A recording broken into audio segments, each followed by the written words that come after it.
The photo landed in my inbox like a grenade. It was the latest update on Quoc Cuong, my ex and his new girlfriend.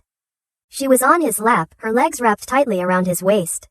The faces were blurred, but the intimate, hazy atmosphere was more than enough to spark 1,000 assumptions.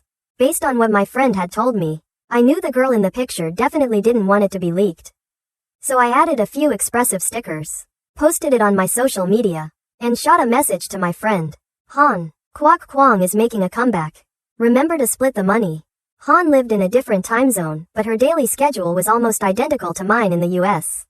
As soon as I sent the message, she replied, "Don't worry, money is this easy to make, we can split it anytime." If Quoc Cuong finds out, he'll be furious. Our breakup hadn't been an easy one. His possessiveness was so extreme it suffocated me. When I finally told him why, his face darkened instantly, and he smashed the birthday gift I had given him. "I control you because I love you. Other girls could stand naked in front of me, and I wouldn't even look at them." His eyes were cold, fixed on me, as if a single stray breath from me would reveal the name of another man. "Who do you like now? You just got back and you're already starting trouble with me." I stayed calm, gently buttoning his shirt. "There's no one. Calm down. I don't like it when people interfere with my choices. What I wear is my right. And don't use love to tie me down. That's not what love is." I explained that love isn't about hurting each other, or needing his permission for what I wear, or being online 24/7 to reply to his messages. I had more important things to pursue. But Quoc Cuong clearly wasn't listening. He grabbed my wrist, roughly pushing me against the wall. "Who have you set your sights on? Do you want me to kill him?" Quote. He leaned in, trying to kiss me. I immediately turned my head away and kicked him hard in the stomach. Breaking free from his grip, I faced his furious gaze. He looked down at the shoe print on his shirt, his eyes turning as dark as a storm cloud. He was so enraged that veins bulged on his hands. Gritting his teeth, he said, "Du Lin, there will come a day when you'll be on your knees begging. And I won't even care." He stormed off. That night, he called a group of scantily clad girls to a nightclub and partied all night. Photos were sent to me one after another. 3 days later, I was on a plane to the US. My friends told me how he had gone crazy, turning our social circle upside down. He claimed I left because I couldn't handle him. But the truth was, I was going to study abroad anyway. It had been my plan all along, the timing was just a coincidence. I had told him, but he hadn't listened. 6 months after I left, Quoc Cuong finally calmed down. He had a new girlfriend, a girl who was my complete opposite. From her appearance and demeanor to her family background and personality, there was not a single similarity. I was strong and decisive, she was weak and obedient. I grew up in a stable, loving family, while she, Tu Oanh, was an orphan raised by an elderly woman. Han mentioned her, her voice full of dissatisfaction. "Tu Oanh compared to you? Quoc Cuong must have had too much fine dining and now wants a bowl of plain porridge, huh?" Quote. I simply replied, "Du Lin is Du Lin. Tu Oanh is Tu Oanh. Your comparison makes me uncomfortable. I don't want to be treated like food. I am a person. The way you treat a person is completely different from the way you treat an object." Han awkwardly apologized, and I didn't want to talk about it anymore, so I ended the topic. A few days later, I received more photos of Quoc Cuong and Tu Oanh. At first, they were just pictures of them together, clearly staged with careful lighting and composition. Like a movie, they weren't looking at each other, their eyes were distant, as if in a quiet, blossoming romance. Han messaged me, he paid a high price. If I didn't take it, someone else would. "Sweetie, I'll split it with you." I was about to reply, "I have money. I'll give you double," but seeing the number 500,000, Vietnamese dong, on the screen, I silently deleted the text. I do have money, but I'm not crazy. Quoc Cuong had hired not just her, but many others to send me photos. I came up with a business plan. Anyone who wanted to send me photos had to be approved by me and share the earnings. I bargained clearly, an 80-20 split, I get 80, they get 20. You can't burn money like this. I guessed Quoc Cuong's family had no idea what he was doing. But over time, the photos I received became more and more excessive. From lingering gazes to hands tightly intertwined. From Quoc Cuong holding Tu Oanh close to passionate kisses. From him carrying her on his shoulders to them lying on a bed, bare shoulders touching. Besides my studies, life, and social connections, dealing with these things took up a significant amount of my time. I didn't unfriend Quoc Cuong, but I blocked him from seeing my timeline. So my friends started sending me screenshots from his social media. "It's her," just those 3 simple words, along with a picture of Tu Oanh trying on a wedding ring. Her hand raised in a gentle smile. Below, someone commented, seriously? Are you two getting married? Congrats, Quoc Cuong. Can't wait for Lady Ju Lin to get back and be shocked. Someone more sober commented, Ju Lin isn't the ambiguous type. If she broke up, she's over it. Don't get your hopes up. And Quoc Cuong personally replied to that comment. Why mention her? Bad luck. Han sent a message with a note. Quoc Cuong told me to transfer it to you. I think he's still angry that you went to the US. Right after you broke up. Even though I know that's not the reason, he's convinced it is. He always wanted you to regret it, but this time it seems he really wants to get married. I typed a single line, I'm coming back. Han replied with a surprised question mark. I met the requirements to graduate early, and everything here is fine. There's no point in staying. So I decided to go back. What I said was true. But for some reason, so many people didn't believe it. The news of my return spread quickly. My phone was immediately flooded with notifications, everyone wanting to confirm. After I did, most people asked me the same question. Are you coming back because of Quoc Cuong? Even though I firmly denied it, they still gave me a look that said, I understand, and then said, it's good that you're coming back. He really loved you. Anyway, Quoc Cuong's family would never accept a girl like Tu Oanh. We all lived in the same social circle. Whether they were sincere or not, at least in front of me, everyone made it clear they were on my side. I hadn't done anything, yet as soon as I got back, I was forced into a confrontation with Tu Oanh.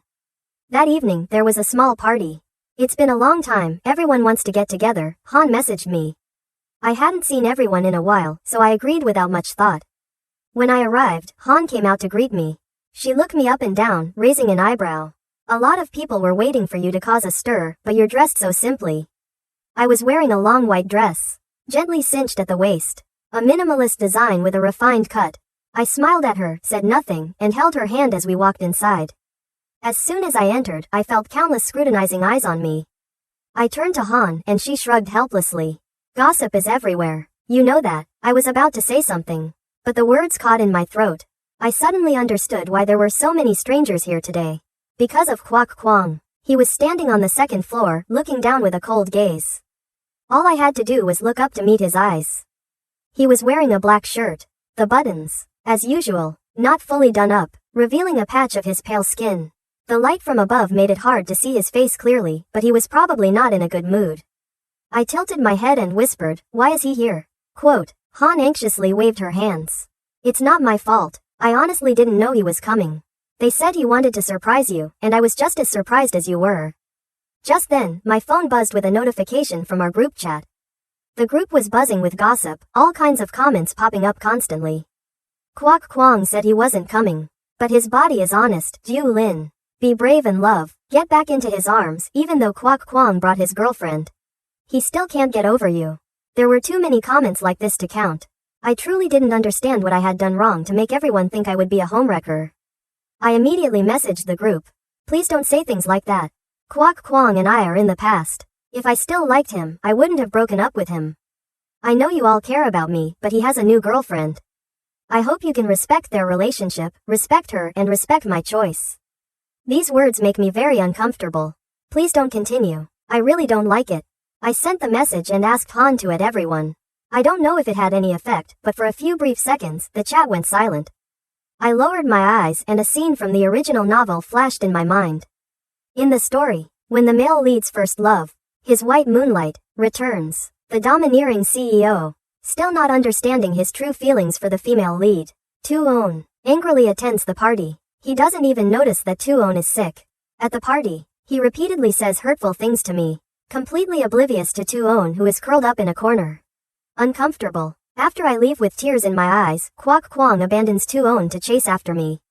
As the male lead, no matter how awful he has a crowd of people ready to follow him. The girls who had a crush on Quoc Cuong had been itching for a long time.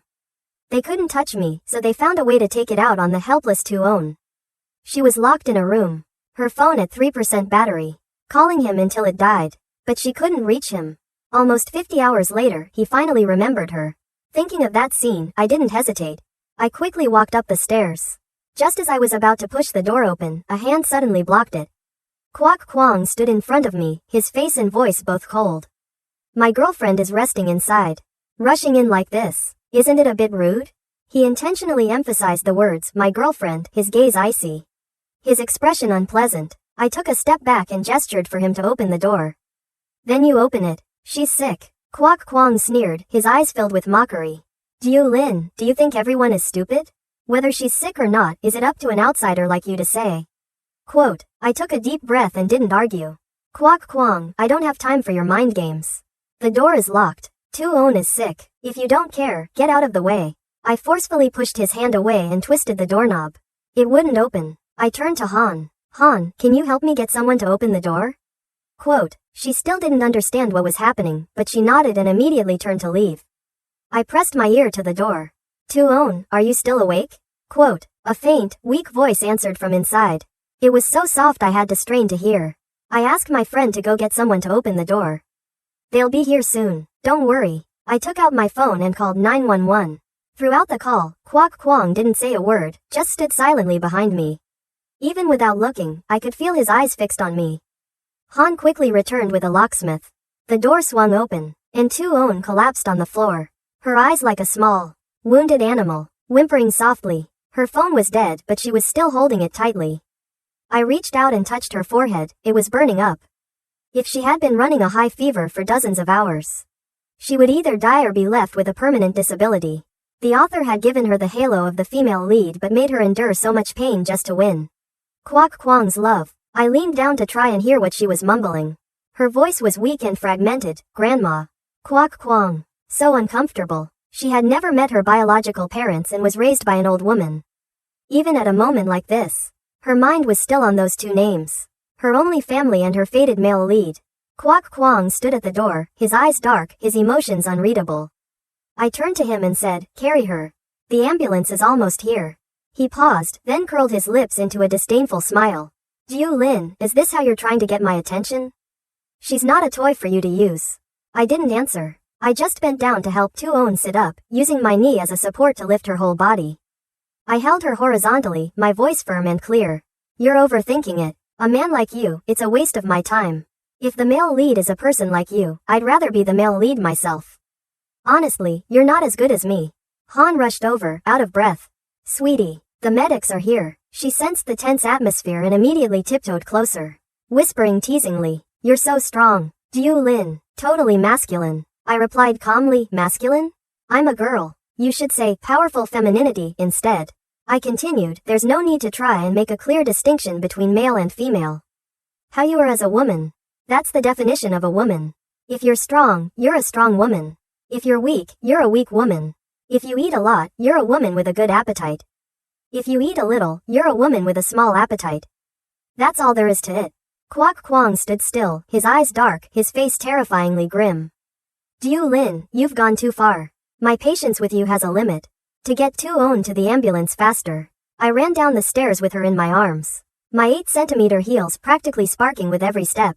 Han ran behind me. When we both got into the ambulance, she finally caught her breath. Did Quoc Cuong call you just now? Quote, I interrupted her nonchalantly. You misheard. Han didn't mind, chattering away like a blow dryer. Oh my god, you're wearing 8-centimeter heels, and you ran like that while carrying a person. Aren't you afraid of twisting your ankle? Quote, no, because the female lead is in my arms, I thought to myself, a small smile on my lips. Han saw me staring intently at Tu Oanh and tilted her head, whispering, if it were me, would you fly like that too? Before I could answer, she mumbled to herself, no, that's not right, I'm more important to you. You'd probably fly even faster. The nurse next to us frowned. Keep it down. Han pouted and finally fell silent. I took her hand and whispered, definitely. She smiled brightly like a child who had been given candy. Han had organized the party, so now she had to go back to clean everything up. I felt guilty that she was running around for me, but she just smiled brightly as if it was no big deal. Because we're best friends. You've never called me stupid. I pinched her cheek. Han had been a late bloomer, not speaking clearly until she was 3, only using single words. Her personality was so innocent that she was often tricked. Everyone called her foolish, but I found her very endearing.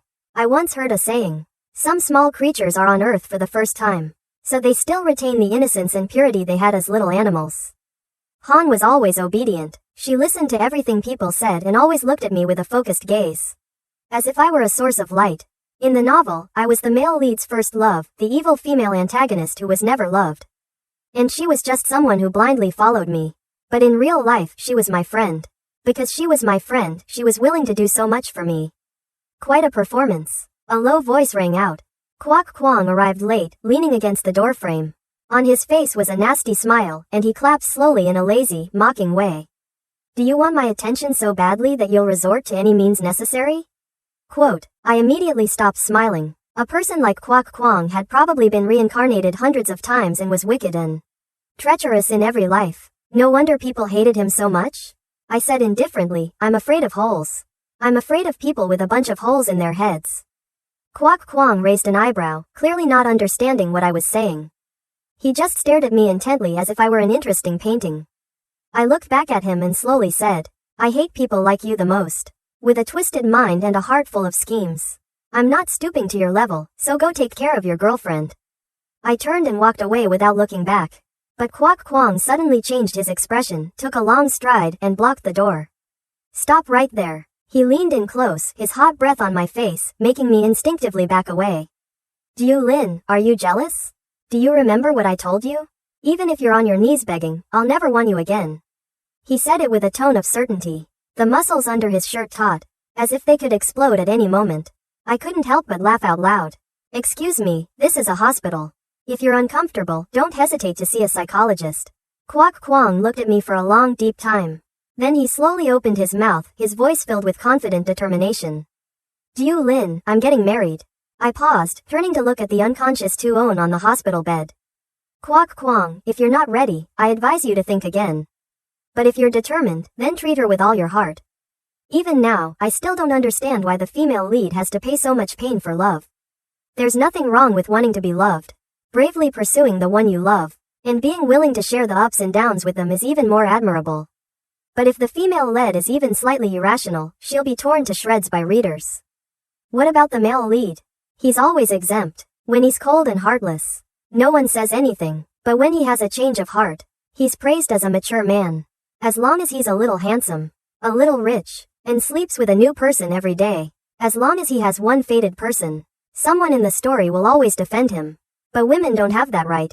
Tu Oanh, I hope you're lucid enough not to get lost in this maze. I left the room and went straight to the nurse's station. If the patient in room 3 needs anything, please call this number. I wrote my phone number on a white piece of paper. The nurse was a bit stunned, looking at me in surprise. That other number might not be answered, but if you call me, I'll definitely pick up.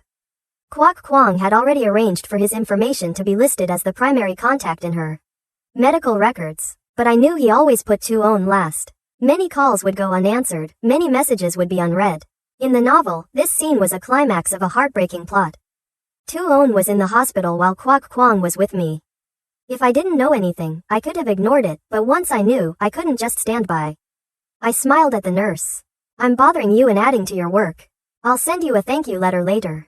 The nurse smiled back, her voice clear and gentle. Thank you. Many days passed and no one contacted me. Until one time when I was out shopping with Han. She suddenly asked, Du Lin, do you know Quoc Cuong and Tu Oanh are getting engaged? Quote, I simply replied, I know now. The models wore the clothes we had chosen earlier and walked the runway. I pointed to 2 outfits I didn't like. Except for those 2, take everything. What about you? Which one do you like? I'll buy it for you. Han hugged me tightly. You're the best. I won't be shy then. I laughed, shaking my head, and hugged her back. As we left the mall, Han's expression suddenly turned sour. I asked, what's wrong? Quote, are you angry? Quote, she handed me her phone. I looked down and it was a mutual friend's social media page. The first line that caught my eye. Just saw Lady Du Lin crying while hugging her friend at the mall. It was so pitiful. The photo attached was of Han hugging me and my head was bowed, so it looked like I was in tears. Below the post were countless comments. At a time like this, no wonder people are thinking. The truth will come out. Just wait and see. Who's going for a drink? Quoc Cuong is here too. Seeing that I had seen it, Han opened another group chat for me to see. I wasn't in this group, so they were even more unrestrained. I make green tea, girl, and I understand Du Lin. She's just being pretentious. She must be furious now. Oh my god, I've been annoyed with her for a long time. Always acting so high and mighty. Du Lin is actually a good person. Quoc Cuong is getting married, but he's playing both sides? Du Lin is so beautiful, it's worth it to keep her as a mistress. I tried to suppress my anger, frowning as I read to the end. What disappointed me more was that not only men were saying these things but women were too. They didn't understand, or pretended not to, that these words would come back to bite them sooner or later. I am a woman. Tu Oanh is a woman, and so are they. These people are too much. I'm going to find them. Han's face was red with anger. In these old-fashioned CEO novels, the female antagonist like me always has a decent background, even enough to fight against the male lead's family. I've lived a smooth life for many years. In front of me, they wouldn't dare to say such things. No need. Cursing me secretly can't hurt me. If they don't dare to face me directly, they're just cowards. I don't care about it. I was about to comfort Han when an image popped up in the group that made me freeze. I opened it. It was the same kind of photo that Quoc Cuong had sent me before. But this time, the photos went far beyond the limit. In the picture, Tu Own's shirt was pulled open, revealing countless bite marks on her chest. Under the colorful lights, her eyes were filled with tears, and her whole body radiated an unbearable pain and humiliation. Her eyebrows were tightly knitted, her expression miserable. The group chat exploded. It's a shame to see this for free. To be honest, looking at this, it's exactly the type who uses their body to climb the ladder. I felt a surge of anger in my chest, bitter, dirty, and disgusting. I immediately changed my tone. Let's go check it out. Someone in the group had sent a location that was easy to find. I led Han straight to that address. When we were a few steps away, I heard someone shout, "Du Lin is really here." I pushed the door of the VIP room open. The scene in front of me was nauseating. Quoc Cuong looked up from on top of Tu Oanh. His shirt was torn, buttons nearly all gone, and even his pants were loosely hanging on his hips. His eyes swept over me from head to toe, filled with a lewd contempt. The kind of gaze that appraises an object made me sick to my stomach. After a long time, he seemed to realize who I was and sneered. I knew he was doing it on purpose. I looked away and at Tu Oanh. Compared to him, she looked completely panicked. Her hands were trembling as she held her chest, trying to curl up to make herself smaller. But she couldn't hide anywhere. With just one look, I saw everything. Under the torn shirt were countless dark purple bite marks stretching from her neck to her chest. They were a web of red and purple, painful just to look at. Her short dress was pushed up to her thighs, just a little shorter, and it would expose everything. I remembered this dress. Quoc Cuong had forced her to wear it. In the storyline, he repeatedly forced her to wear it and then tore it off with his own hands. Tu Own's tears, pride, and even her dignity seemed to be crushed through these endless, cruel cycles. Seeing me looking, Quoc Cuong laughed provocatively, pulling her close and kissing her on the lips without any hesitation. Her lips were still trembling, but he looked up at me and smiled. "She tastes better than you, Du Lin. You're so bland, you don't know how to have fun." Laughter echoed from all sides of the room. There was still a lipstick mark on his lips, something he had just taken from Tu Own's trembling lips. She was pale, like a small flower about to be blown away by a storm. I felt a pang in my heart. I quickly took off my jacket and walked over to drape it over her. Tu Oanh grabbed onto the jacket as if it were a lifeline, trembling as she curled up. Thank you. Her voice was hoarse, as if she had cried until she had no more tears left to shed. I looked straight at Quoc Cuong. "Is this the only kind of low-class trick you know?" Quote. He didn't answer, his eyes dropping to my waist. Under my vest, I was only wearing a camisole. "Du Lin, are you trying to seduce me? Try to please me." He leaned back, his gaze fixed on my chest, so blatant it was nauseating. I laughed coldly. A big mouth can't cover up a small something. Quoc Cuong's face immediately darkened, as vicious as a mad dog about to attack. He kicked the table, knocking over a champagne tower. "Du Lin, have you no shame?" Quote. I pulled Tu Oanh to her feet, stepping back to avoid the broken glass. "Han, help me look after her." Han looked a bit stunned, but then she nodded eagerly as if she had received an important mission. She immediately pulled Tu Oanh behind her to protect her. I turned to look at Quoc Cuong, my voice calm. "I just want you to understand that when you objectify and sexualize women, women have the right to do the same to you. And you can't handle it? I haven't even called you petty, vengeful, big-mouthed, or mentally unstable.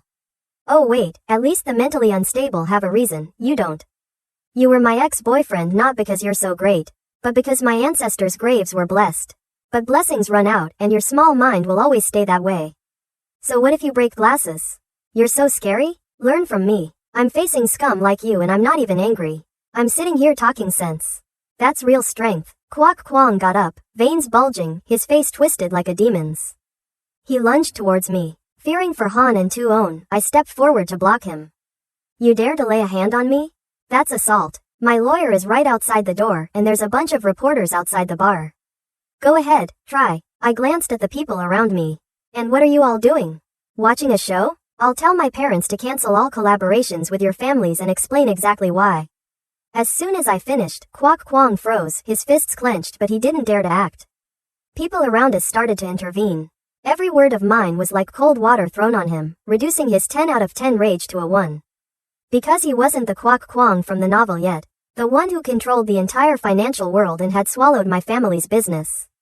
His eyes were bloodshot, but he was slowly calming down. And then he changed direction. Tu Oanh, who told you could leave? Get back here. His voice was as cold as a whip, his eyes fixed on Tu Oanh. Han hit her behind her back, her voice trembling. Don't look, quote. I stepped closer, taking Han's hand, protecting her by my side.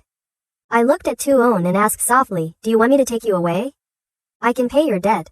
Tu Own's grandmother had passed away, but left behind a hospital debt of over $1 million. And Quoc Cuong had used that debt to tie Tu Oanh down, forcing her to sign that terrible contract right after graduation. He paid off her debt and in return, she became someone who was always available to serve him. If she violated the contract, the penalty was $10 million, an amount Tu Oanh could never pay. But in reality, the contract was legally invalid, a null and void clause. Tu Oanh hesitated, her hands tightening around the jacket I had draped over her. Quoc Cuong's violent voice rang out again. This is the last time. Get back here, quote. Tu Oanh was trembling, her lips white, tears streaming down her face. I'm scared. I squeezed Han's hand and took 2 more steps towards the door. But Tu Own's eyes followed me as if begging for help. The Jasmine, female leads in novels often have the same problem. They're weak, indecisive, and always scared, so I had to force her to make a choice. I asked one last time, do you want to come with me? You won't get a second chance like this. I can't save you forever. Now you have the right to choose and fight for your own rights. It's the duty of someone who possesses them. So choose. Both Quoc Cuong and I were watching her. Tu Oanh bit her lip, trembling as she hugged herself. Her hand accidentally touched the vest I had draped over her. The jacket didn't belong to her, but it was protecting her. In that moment, she seemed to wake up. She closed her eyes and ran towards me, as if she was betting everything. I choose. I immediately pulled her behind me and turned to smile at Quoc Cuong. I'm sorry, I'm taking her with me. I was certain he wouldn't dare to touch me, and I had won. I silently applauded myself. Du Lin, was born to change this world. 2 days later, I brought a contract to meet Tu Oanh. She still had the cautious demeanor of a small bird. When she heard me